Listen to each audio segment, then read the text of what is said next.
بسم اللہ الرحمن الرحیم۔ ذرا کرنے اول کو آواز دینا۔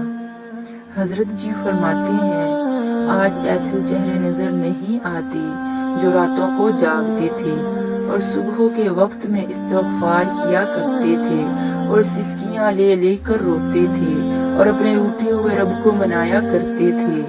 کیا خوب کہا، تیری محفل بھی گئی، چاہنے والے بھی گئے، شب کی آہیں بھی گئیں، صبح کے نالے بھی گئے۔ وہ صبح کے نالے آج نظر نہیں آتے، کہاں ہیں وہ نوجوان جو لا الہ الا اللہ کی ضربیں لگاتے تھے تو سینوں میں دل کانپ اٹھتے تھے۔ منہ دیکھ لیا آئینے میں پر داغ نہ دیکھے سینے میں، جی ایسا لگایا جینے میں کہ مرنے کو مسلمان بھول گئے۔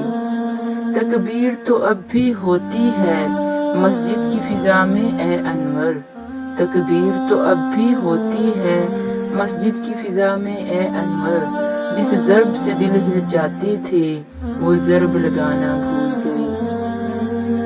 وہ لا الہ الا اللہ کی ضرب لگانے والے آج نظر نہیں آتے، اس لیے دلوں میں وہ ولولہ نہیں، وہ شوق نہیں، نگاہ میلی بن گئی۔ ذرا باہر نکلے، ادھر ادھر کی شکلوں کو دیکھا، ہر طرف للچائی ہوئی نظریں پڑ رہی ہوتی ہیں، مقصود بدل گیا ہے۔ اب اس کو دوبارہ ٹھیک کرنے کے لیے اللہ والوں کی صحبت کی ضرورت ہے، مجالس کی ضرورت ہے جن میں انسان اپنے آپ کو محسوس کرے کہ میں اپنی سمت کو ٹھیک کر سکوں، میں اپنے اللہ کی محبت کو دل میں بڑھا سکوں، تاکہ محبت کے بڑھنے سے پھر اعمال کی حقیقت کا انسان کو پتہ چل جائے۔ 4 دن کی چاندنی۔ حضرت جی فرماتے ہیں عشق انسان کے لیے ایک طبیب کا درجہ رکھتا ہے، اس سے مراد عشق الہی ہے، دنیا کا حسن نہیں۔ یہ تو 4 دن کی چاندنی ہے، پھر اندھیری رات۔ دنیا والے تو جب حسینوں کو دیکھتے ہیں تو وہ ریجھ جاتے ہیں، ان کا وضو ٹوٹ جاتا ہے، ایمان کمزور ہو جاتا ہے، متزلزل ہو جاتے ہیں، لیکن یاد رکھیں کہ یہ غازے ڈسٹم پر اللہ والوں کو پیغمبر کی راہ سے نہیں ہٹا سکتے۔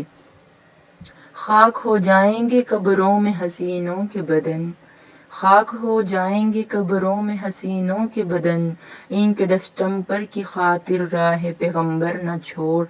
اللہ کی قسم، جن کے دلوں میں اللہ کے ساتھ ایک ڈور جڑ جاتی ہے، وہ دنیا کے حسینوں کی طرف دیکھنا تو کیا، ان کی طرف تھوکنا بھی گوارا نہیں کرتے۔ ان کے سامنے زلف فتنہ گردم خر گدھے کی دم بن جایا کرتی ہے۔ نماز بلا حضوری۔ آگے فرماتے ہیں ایک مسجد میں یہ معاملہ پیش آیا کہ امام صاحب نے سلام پھیرنے کے بعد پوچھا کہ بھئی میں نے 2 پڑھی ہیں یا 4 رکعتیں؟ پوری مسجد میں ایک بندہ ایسا نہ تھا جو اعتماد سے کہہ سکے کہ ہم نے 2 یا 4 پڑھی ہیں، سب شک میں تھے۔ تو جب ہماری حضوری کا یہ عالم ہو تو پھر بتائیے اس نماز کا اثر ہمارے اوپر کیا ہوگا۔ اس لیے کہنے والے نے کہا، سنی نہ مصر و فلسطین میں وہ اذاں میں نے، دیا تھا جس نے پہاڑوں کو ریشہ سیماب۔ سیماب کہتے ہیں پاری کو، اور اس کی یہ صفت ہوتی ہے کہ وہ تھر تھراتا رہتا ہے، کانپتا رہتا ہے۔ تو علامہ اقبال نے کہا کہ کچھ ایسے اذان دینے والے تھے کہ جب اذان دیتے تھے تو پہاڑ ان کی اللہ اکبر کی صدا سن کر پارے کی طرح کانپتے تھے۔ سنی نہ مصر و فلسطین میں وہ اذاں میں نے، دیا تھا جس نے پہاڑوں کو ریشہ سیماب۔ وہ سجدہ روئے زمیں جس سے کانپ جاتی تھی، اسی کو آج ترستے ہیں ممبر و محراب۔ آج اللہ تعالیٰ کی اس محبت کی ضرورت ہے۔ کسی فارسی کے شاعر نے عجیب بات کہی، بزمی چوں سجدہ کردم زا زمیں ندا بر آمد، کہ میرا خراب کر دی تو بسجدائے ریا آئی۔ جب میں نے زمین پر سجدہ کیا تو زمین سے آواز آئی، او ریا کے سجدہ کرنے والے، تو نے تو مجھے بھی خراب کر ڈالا۔ اللہ اکبر۔ جو میں سر بسجدہ ہوا کبھی تو زمین سے آنے لگی صدا، تیرا دل تو ہے صنم آشنا، تجھے کیا ملے گا نماز میں۔ دل کو سنوارنے کی ضرورت۔ تو آج اس دل کو صنم آشنا کے بجائے خدا آشنا بنانے کی ضرورت ہے تاکہ اللہ تعالیٰ کی اس کے اندر محبت پیدا ہو۔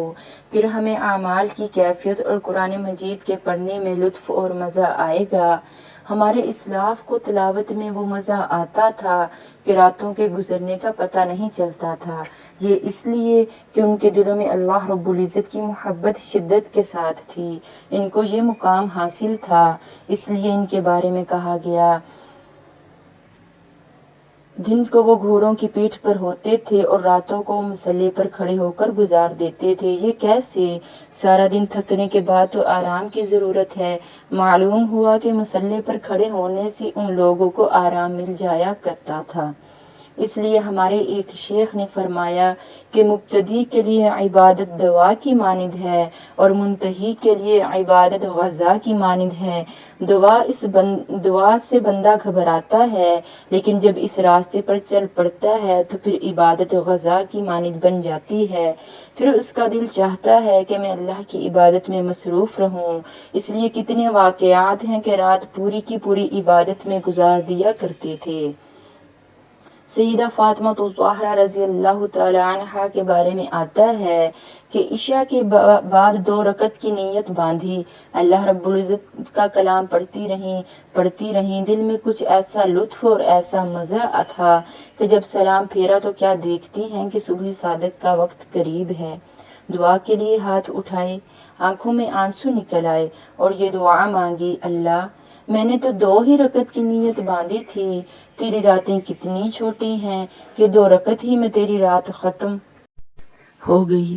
تو ان کو راتوں کے چھوٹا ہونے کا شکوہ ہوا کرتا تھا، تو یہ نماز ان کی تکن کو دور کر دیا کرتی تھی۔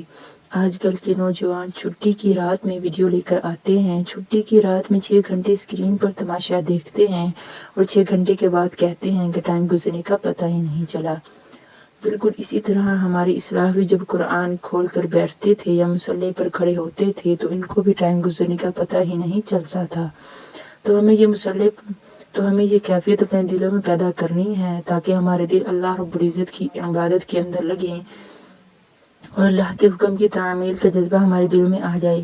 یہ فقط مصلی تک محدود نہ رہے، ہم اگر دفتر کی کرسی پر بیٹھے ہیں پھر بھی اللہ کی محبت کا جذبہ غالب ہو، ہم اگر گھر کے اندر شہر کی حیثیت سے ہوں تو اللہ کی محبت کا جذبہ غالب ہو، ہم زندگی میں کسی حال میں بھی ہیں اللہ رب العزت کی محبت کا جذبہ ہم پر ہر جگہ غالب ہونا چاہیے۔ ہم نبی علیہ الصلوۃ والسلام کی مبارک سنتوں کے مطابق زندگی گزاریں، اسی لیے ذکر زیادہ کرایا جاتا ہے کہ ذکر زیادہ کرنے سے اللہ تعالیٰ کی ذات سے محبت پیدا ہو جاتی ہے۔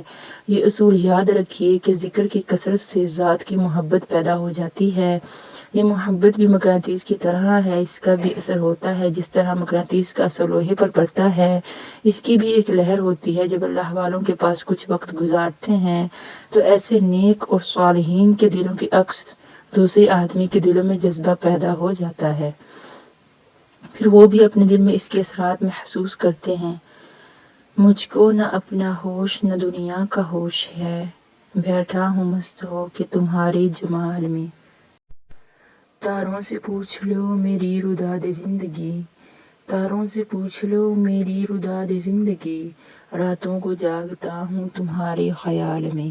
تو انسان پھر اللہ کی یاد اور اس کے دھیان میں راتوں کو جاگتا ہے۔ ہمارے ایک بزرگ تھے خواجہ عزیز الحسن مجذوب، ان سے کسی نے پوچھا کہ حضرت کیا حال ہے؟ فرمایا پینشن ہو گئی ہے کیا بات ہے اپنی، اب دن بھی ہے اپنا اور رات ہے اپنی، اب اور ہی کچھ ہے میرے دن رات کا عالم، ہر وقت ہی رہتا ہے ملاقات کا عالم۔ تو اگر یہ چیز حاصل ہو جائے تو پھر ہم گناہ نہیں کریں گے بلکہ سوچیں گے بھی نہیں۔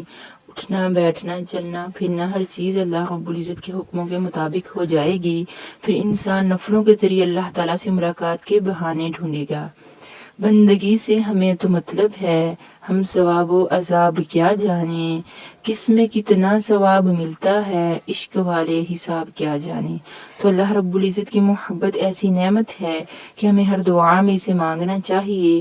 چنانچہ حدیث پاک میں آتا ہے نبی علیہ الصلوۃ والسلام نے دعا مانگی اور حقیقت میں امت کو سکھائی کہ ہم یوں مانگا کریں، اللہم انی اسألک حبک وحب من یحبک والعمل الذي يبلغني حبك۔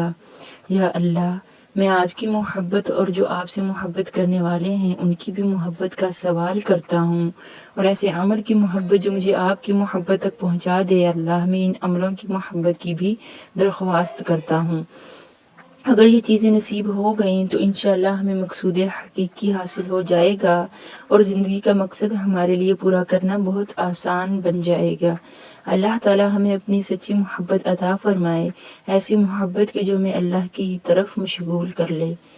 دو عالم سے کرتی ہے بیگانہ دل کو، عجب چیز ہے لذت آشنائی۔ پروردگار ہمیں بھی موت سے پہلے پہلے لذت آشنائی والی گھڑیاں نصیب فرما دے۔ کریم اللہ ہمیں اپنے محبوبین، عاشقین، صادقین اور متقین بندوں کی صف میں شامل فرمائیں۔ آمین ثم آمین۔ وآخر دعوانا ان الحمد للہ رب العالمین۔